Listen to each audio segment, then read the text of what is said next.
tous de nous rejoindre sur nos antennes. C'est depuis le 22 février dernier que la RDC, à travers l'autorité des régulations et de contrôle du marché des substances minérales stratégiques, a décidé de suspendre ses exportations du cobalt pour une période de 4 mois. Qu'en est-il des retombées positives de cette annonce faite par le gouvernement congolais? Nous en faisons le point sur ce plateau des questions d'actualité qui a l'honneur de recevoir Patrick Afimbi. Bienvenue à vous. Vous êtes acteur politique et spécialement président de la Ligue des jeunes UDPS Fédération 3 de Lubumbashi. Merci d'être avec nous sur ce plateau.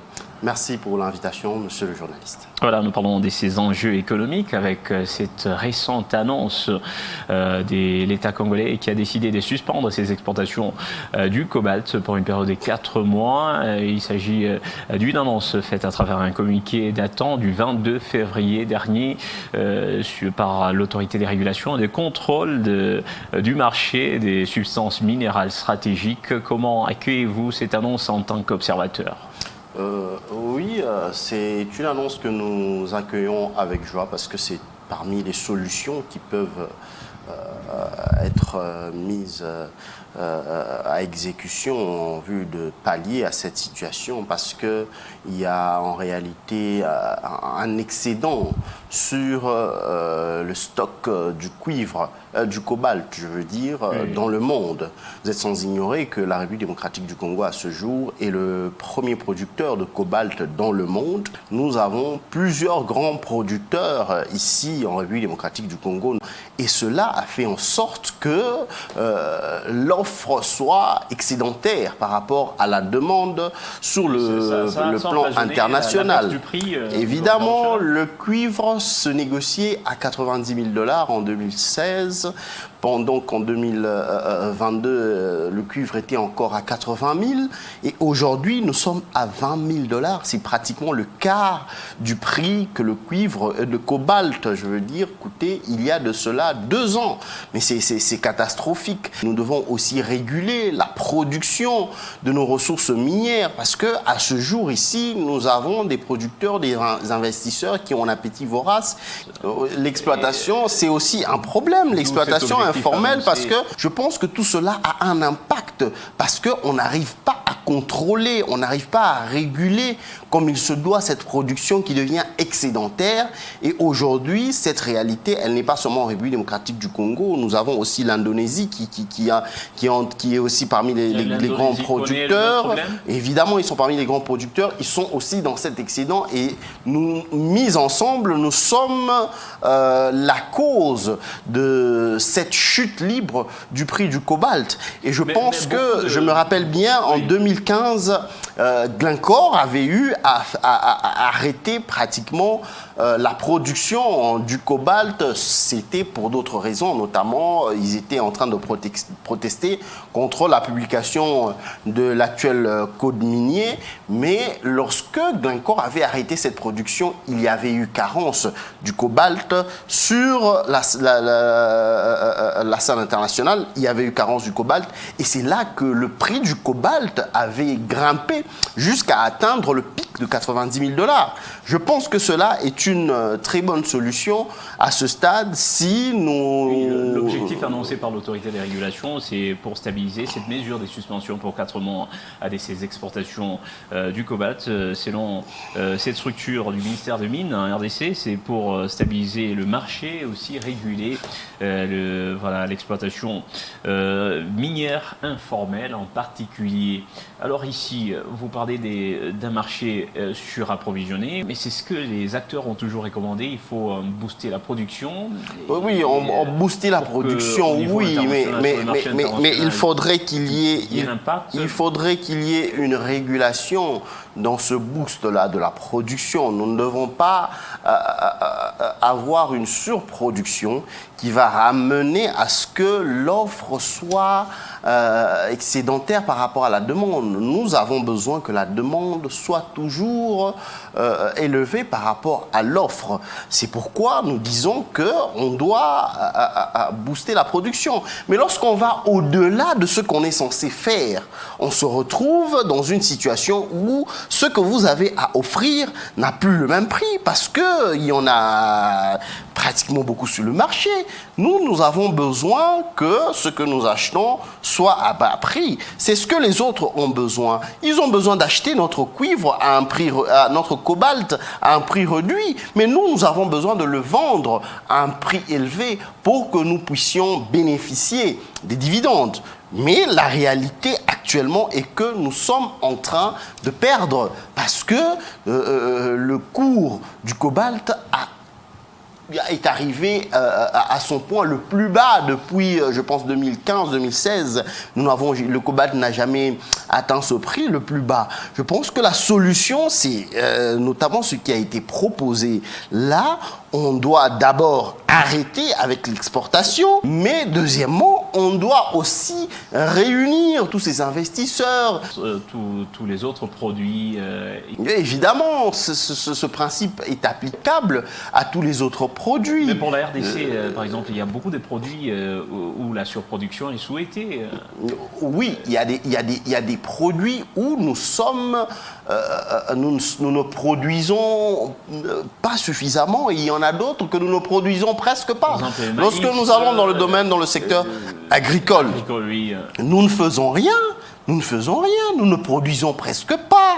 Et c'est parce que nous n'avons pas des investisseurs qui ont un appétit vorace dans ce secteur-là. Je pense que c'est là que l'État congolais doit prendre les choses en main. Par exemple, dans le secteur agricole, l'État congolais doit se décider d'arriver à cette surproduction-là. Cela va permettre à ce que le prix ou les prix des produits, par exemple, de première nécessité, puissent baisser, puissent chuter sensiblement, et cela aura un impact sur le panier de la ménagère. La question, c'est comment arriver à cette surproduction dans les autres secteurs tels que agricoles.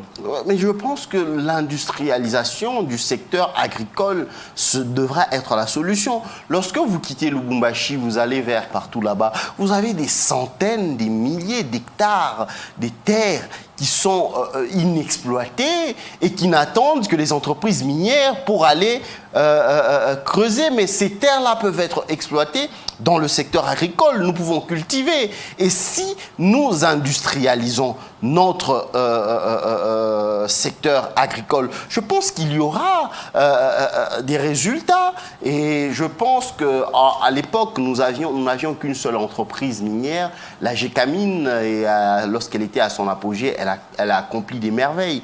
Aujourd'hui, je pense qu'il est temps que l'État congolais réfléchisse peut-être sur la création d'une entreprise à caractère national qui sera tout simplement à caractère agricole. Une entreprise, évidemment du portefeuille, mais à caractère national, et qui va engager des agronomes, des spécialistes, et qui vont travailler pour implanter cette entreprise en République démocratique du Congo dans toutes les provinces, selon la culture qui peut être cultivée dans la province, comme par exemple ici dans le Haut-Katanga, nous avons le maïs. Lorsque vous allez dans l'espace Grand Kassai, nous avons les fruits qui peuvent être cultivés comme les ananas qui coûtent très moins cher.